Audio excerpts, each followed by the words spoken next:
Hey all, Southern Sage here. It's time for the last in our series, for this week anyway, on food storage. So today we're going to talk about where do I put all the food? Like you told me how to buy all this stuff, but my kitchen's not that big. So let's get a little bit creative. So how can we find nooks and crannies, places to put this shelf-stable food, right? So stuff doesn't take freezer, doesn't take refrigerator. So I'm going to show you some of the things that I use and then talk about some other things that I know other people have used successfully. So starting out with things I do. I love milk crates. So they're kind of hard to come by for free. You can buy them, but they last for flippin' ever.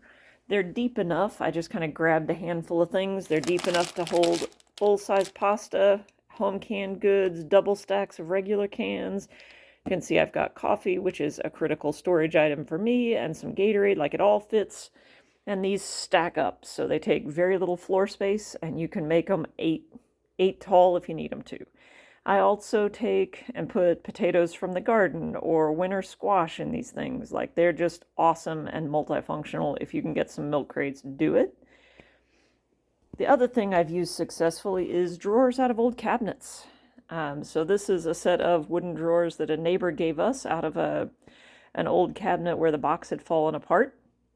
You can see right now I have some white sweet potatoes in here, but these hold short canned goods. I use them a lot for winter squash and for regular potatoes storage because it's deep enough for a single layer. They're thin enough that I can slide them under a bed or stack them up on a shelf. Like, they just kind of tuck in everywhere. And because this particular set is actual wood, they've been very durable. So I've had those drawers in use for well over 10 years. And they're still going strong. But you could easily do that with a set of drawers out of a cheap cabinet, cheap chest of drawers, anything like that, right? They are virtually free, right? The box falls apart, but some of the drawers are still good, so that works. You can also use the thing with the drawers.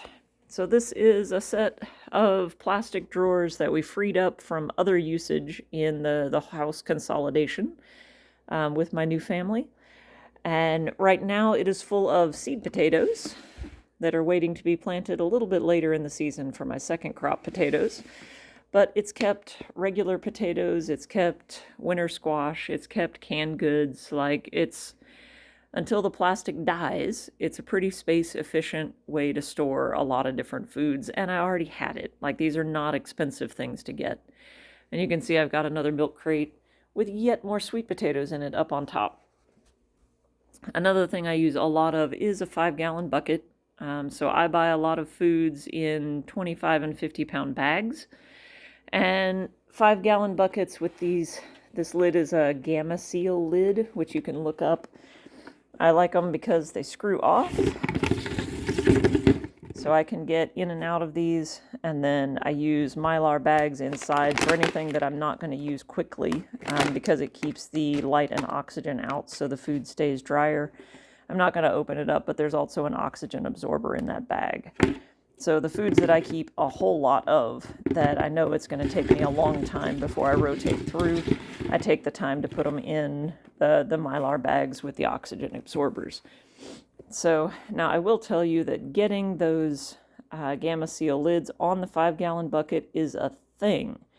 Like, once they're on there, they're on there. It is an airtight seal, and all of that is amazing. But getting them on there without breaking the bucket or the lid is a whole thing. Maybe I'll do a video on the process that my husband came up with to do that without breaking anything, but it's involved. So moving on, so these are the things that I use most often, and I put food in all kinds of nooks and crannies in places. Like, I've consolidated all of these around here, but milk crates get, a milk crate tower shows up in the corners of rooms sometimes, or in the bottoms of closets. These little drawers show up in the bottoms of closets. They get slid under beds. Those underbed Rubbermaid storage drawers, the ones that roll, are also amazing for canned goods and pastas and all that stuff. So I recommend those too. I have other friends that use the cardboard boxes that you can get bulk canned goods in, or if you're a gardener, that you get at the garden center to put all your pots in. or the cans of pop come in. Those are shallow and they slide, and so they make good things to tuck under places. Put it under an end table. Right, I know I've mentioned under the bed a ton of times, but it is a space that a lot of us don't use that is basically free. So these are all some ideas. No matter what you do, you're going to start seeing food in places in your house where you're not used to seeing food. But that's all for a purpose, right? Like you're preparing to be able to handle the kinds of crises that are likely coming. And it's not hard looking around us. Like today, there's storms happening all through the southeast. I have a lot of family in Arkansas, and they're projecting 10 inches of rain and flooding. And while their house in particular is unlikely to flood, the roads around them are. And if you can't get out on the road, then you can't get out.